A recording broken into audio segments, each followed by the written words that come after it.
Hey guys, welcome to this episode of Pondering the Process, where we embark on a journey of discovery with some of the most creative minds in the community and explore the making of their latest projects. Today, we're having a chat with Nigerian artist Ara Deinde regarding his Afrobeat-inspired creation titled How to Save My Life. So let's get on with it. Hello Ara, how are you doing? I'm well, thank you. How are you? I'm very good, thank you. It's great to finally talk to you after all this while. You've been one of the people supporting us from the get-go, so thank you for that. Just wanted to make sure you know that we appreciate all the support until now. And as we're getting better, we're also noticing you guys get better, all the creatives that have been supporting us. So it's been a great journey. So thank you so much for that. You're welcome. Okay, so I guess we'll look into the picture. Right, so for those people who are not into Nigerian music or the Nigerian scene, right, they might not recognize who that is. But we'll go into who that is later, just so that everybody is on the same page. Can you tell us about the inspiration behind this your piece titled How to Save My Life? So it was a painting that came from a picture I saw. When I want to make a painting, the reference is usually either from pictures I've saved, pictures I saw somewhere, and pictures that interest me, and I save them. Most times it's usually pictures of friends and family members that they post on their stories or status updates. How to Save My Life. I saw it in a video. Okay, that was a video of Asake. A lot of Nigerians know him.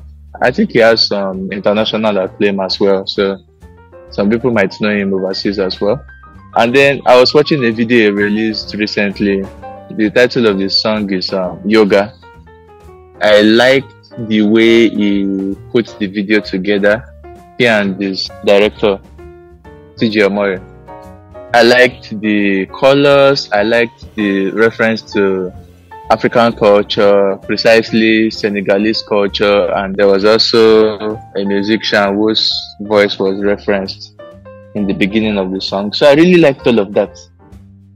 And towards the end of the video, I saw that particular scene and it just registered with me like, Ara, you have to paint this. This is really interesting. So it was a scene where I was looking down at a landscape full of buildings. That kind of picture where one is standing on a pedestal. It could be the top of another building. It could be some elevated place. I see. Yes. So it was looking down and then it felt like power being put still in a particular place. I just really resonated with the picture, so I took a screenshot of it and saved it on my phone. I felt okay, I should paint this soon. But as things would happen at the end of the day, I painted it the same week I took the screenshot of it, which was really weird because sometimes I take screenshots or save pictures of friends and then I have them on my phone for even years before I finally use them as reference materials. It's just something that I knew I had to paint immediately. So yeah, it just really resonated with me. Nice. Right. Yeah. And was he also facing away in the screenshot, or was the facing away something that you added? No. He was looking away. That posture was exactly as it was in the screenshot. What I changed mainly was the aesthetics. And then also the background of the painting. I guess maybe as we move on, I can talk more about that background later, why I painted it that way.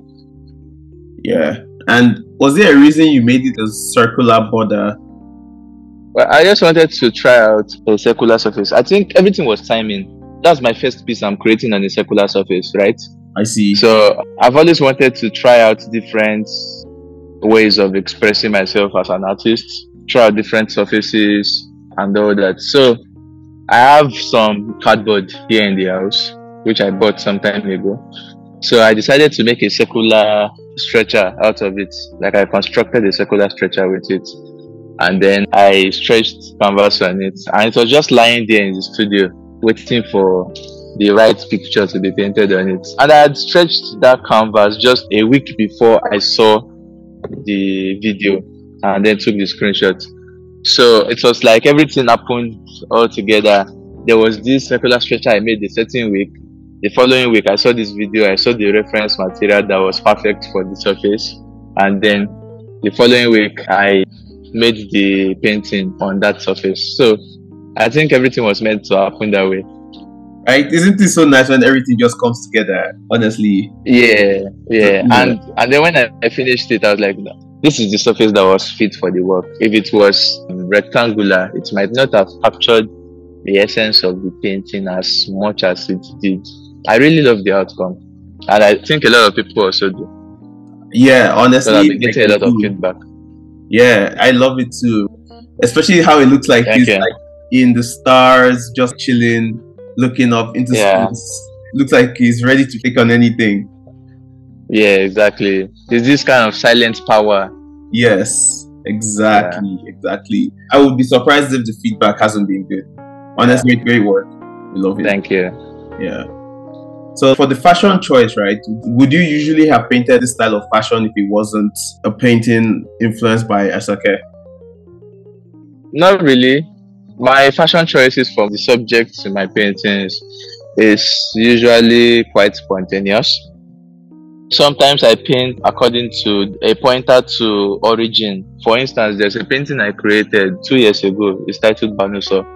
So in the painting, I painted myself in 2 places, wearing an adire gown. So there was that painting where I had myself in 2 places, wearing an adire gown. I intentionally chose that kind of clothing to create a pointer to culture, to origin, like where I'm from, right? But in many of my other paintings, it doesn't happen that way. It's quite spontaneous. Sometimes the way I paint the clothes in my paintings is usually abstract, and it's not like I set out to want to try and picture African clothing or Nigerian clothing. In fact, what Asake was wearing in the paint has small leanings towards Japanese clothing. You know, his shirt looks like a kimono if you look at it carefully. Yeah, it kind of looks like a kimono, and then he's wearing an African themed pair of colorful pants. So I don't usually have any specific choice of clothing. You just go with the flow. Yeah, what I try to capture more of in my work is not really the external appearance of the subject. The external appearance of the subject just adds to what I'm trying to capture, which is the mind of the subject. My work is about what I call mental migration, which is the idea that as a human, you can travel to places in your mind to experience life in different ways, to experience new possibilities, like capturing new possibilities in one's mind. So that's what I'm trying to capture in my works. I'm trying to say to people who look at my works that, hey, you have to take time to have self-introspection, take time to be at home with yourself, know yourself, understand the processes of your thoughts, understand how life influences you and what role do you play in life. So those are the thoughts I try to capture in my paintings, and that's why they have a fantastical theme to them. You'll notice that there's always a lot going on in the background, like stars, and it's always dreamy and all of that. So my main focus in the paintings most of the time is usually on the mind, which I flesh that out more in the background of the paintings. So the subject is there to enhance the message of his mind, which is displayed more in the background. So if there's anything in the fashion, it's only to add to that layer, not as a way of defining the subject purely based on what he's wearing. I don't know if that makes sense. Yeah, basically fashion is definitely not the focus, right? Yes, it's just an add-on. Thank you. Nice. So I guess you mentioned how the muse is supposed to just be there as placeholder for the fact that something needs to be expressed, but the real expressions are in the background, right? But do you have anywhere where you've explored the opposite of that, where you made muse the main focus and then the background was just an add-on? Yes, sure. But sometimes it's both the background and the muse. In most of my paintings, you see that on the faces, it looks like there are different parts coming together, fusing together. Yeah, so I use that as a way of speaking to our intricacies as human beings. The way we have a lot of influences a lot of things that have added up to our identity as humans. One of the pointers to someone's identity is how the person looks, right? But then we'll go a step further. In this case, it's cartographic in nature. It looks like you are reading a map. You are seeing different parts come together to fuse into who this person is. So all of that is still secondary to the idea of mental migration that I explore in my works, which is pointing to what is in the mind of the person. Because what is on the surface is not all there is. So even when you see the paintings and then you're seeing those patterns coming together, that still doesn't speak to everything there is about the individual. You understand? You still have to look at the background. So sometimes, if what I want to emphasize more of is the outward appearance, then you wouldn't see much going on in the background. Yeah. But most of the time, there's always something going on in the background, even if the background is plain. I see. No matter what, there's always going to be that hidden message that you should look out for in all your work. Yeah, there's always that relationship between the foreground and background. The way the world is around us is as a product of our minds. Our minds brought us to where we are now, today. So everything adds up, you understand? Yeah. We as individuals, we make our landscapes and we are part of our landscapes too. Yeah, that's the way it is. Okay.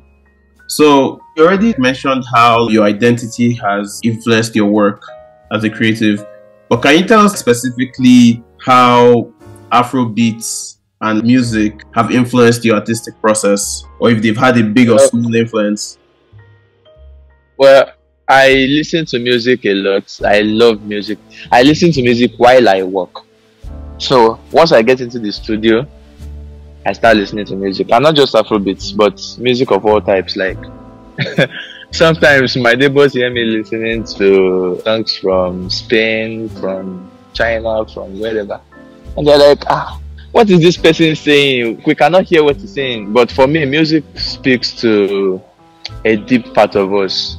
Or at least for me personally, it speaks to a deep part of me. I really resonate well with music. So I just enjoy music.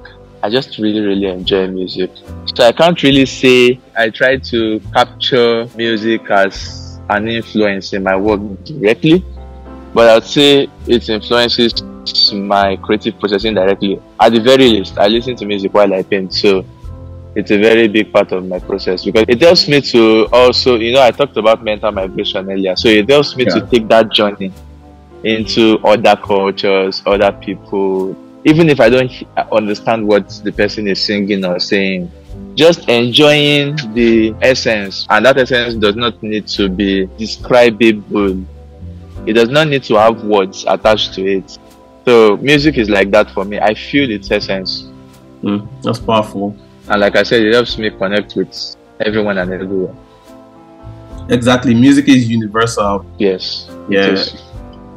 I feel like people who don't listen to music in other languages are missing out and they don't realize. Honestly. Right. There's something you feel when you listen to songs from Senegal and Mali.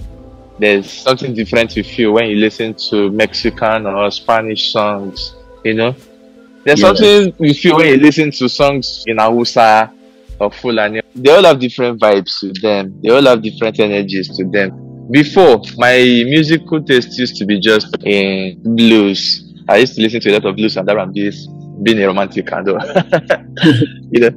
But my musical taste has evolved over the years to include anything and everything. It's just really fascinating. It's just really beautiful. Right?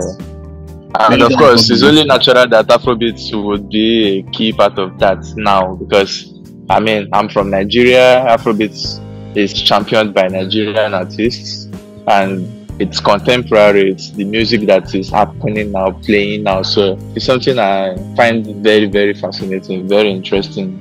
I like the energy that Afrobeat artists are bringing to the table. And of course, the guy I painted, Asake, it was due to listening to his music or watching his music video that I was able to come in contact with the reference for the painting. So yeah, that's true. Music does open up a lot of doors, and as we discussed before, it seems like everything just fell into place with this painting. from the cardboard all the way down, right? It looks like music was even the trigger point, because if you were not listening to his music, you would never have thought to check out this music video. Yeah. So I guess now, based on this, as an artist, do you have any future objectives that you want to hit, that you want the audience to watch out for? Yes, sure. One of them is to open an artist-run space, a space that can serve as a residency space for creative people, because I believe that creative people in this part of the world need more of those kind of spaces for development, for learning, for research, for just creating, being at peace. So I even have a name for it. It's called Safe Space Studios. So a name that I want there to be a standard photography studio, standard art studio for painting, for sculpture, for all of that. A kitchen, rooms for sleeping, a lounge for people to just sit down and converse and catch fun, green areas, all of that. I have it all planned out in my head. It's just, time and resources to put it together, and also support too. So yeah, there's that. And then I also have the goal of being more visible locally and internationally, because I believe that my art, my creativity is something that needs to be felt everywhere. My message as an artist is universal. I talk about mental migration, and this is something that affects everybody. We all need to take journeys into our minds to be able to create possibilities for the future, you understand? Yeah. So that's something that I really wish would drive my art career to the ends of the earth. I want to be able to exhibit my work all over. So yeah, I really look forward to that. And I know it will happen. It's just a matter of time. What else? Yeah, I think that's it basically. And I think I will encapsulate everything in I want to be able to continue to create. Yeah, I want to be able to continue to make art even when I'm very old, because I really consider longevity as a vital aspect of what to look out for as an artist.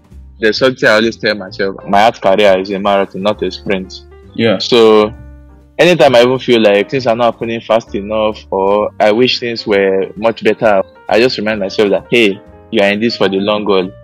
You are in this for the rest of your life. So, I mean, how old is my art career? It's not up to 5 years. So, let me just keep pushing, you understand? Doing what I need to do to communicate with the world. Yeah. Okay. I like that.